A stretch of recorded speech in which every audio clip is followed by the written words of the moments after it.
IAS institute నిర్వహిస్తున్న all India scholarship exam pass అవ్వండి. 2 years ఫీజులో 50% మాత్రమే పే చేయండి. కేంద్ర ప్రభుత్వం కీలక నిర్ణయం తీసుకున్నట్లు తెలుస్తోంది.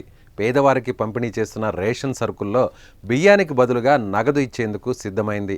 రేషన్ బియ్యం పక్కదారి పడుతుండడంతో నగదును పంపిణీ చేయాలని కేంద్ర ప్రభుత్వం నిర్ణయానికి వచ్చినట్లు తెలుస్తోంది. రేషన్ బియ్యం ఎక్కువ శాతం ఇతర దేశాలకు ఎగుమతులు అవుతుండడం వల్ల ఈ నిర్ణయం తీసుకునే అవకాశాలు కనిపిస్తున్నాయి. అయితే సబ్సిడీతో ఇచ్చే రేషన్ బియ్యానికి విలువ కట్టి అందుకు సమానమైన నగదును చెల్లించాలని కేంద్ర ప్రభుత్వం భావిస్తోంది. తాము భరిస్తున్న సబ్సిడీ ఆర్థిక భారాన్ని నేరుగా లబ్ధిదారుల ఖాతాల్లోకే జమ చేయాలని భావిస్తున్నట్లు తెలుస్తోంది. దీనికి సంబంధించిన నిర్ణయం త్వరలో వెలువడే అవకాశాలున్నాయని ఢిల్లీ వర్గాలు చెబుతున్నారు. నేరుగా లబ్ధిదారుల ఖాతాలో జమ చేస్తే రేషన్ బియ్యం అక్రమ రవాణాకు చెక్ పెట్టవచ్చని భావిస్తున్నారు.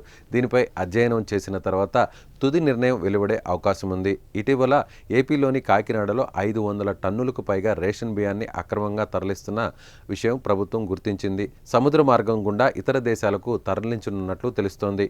ఇంత పెద్ద మొత్తంలో బియ్యం తరలింపు గుట్టు బయటపడడంతో రాష్ట్ర ప్రభుత్వంతో పాటు కేంద్ర ప్రభుత్వం కూడా అలర్ట్ అయింది. అంతేకాదు రేషన్ బియ్యం కూడా లబ్ధిదారులు వండుకోకుండా బయట మార్కెట్లో అమ్ముకుంటున్నట్లు తెలుస్తోంది. దీంతో మధ్య మార్గంలో దళారులు చేతిలో పెద్ద మొత్తంలో డబ్బులు మారుతున్నాయి. ఇలాంటి వాటి వల్ల కేంద్రానికి పెద్ద మొత్తంలో నష్టం వాటిల్లుతుంది. పేదల కోసం పంపిణీ చేసే రేషన్లో దళారులు కొల్లగొట్టేస్తున్నారు. దీంతో కేంద్రం నేరుగా లబ్ధిదారులకే నగదును చెల్లించేందుకు నిర్ణయం తీసుకోబోతోంది. చూద్దాం దీనిపై త్వరలో ఎటువంటి నిర్ణయం వెలువడుతుందో.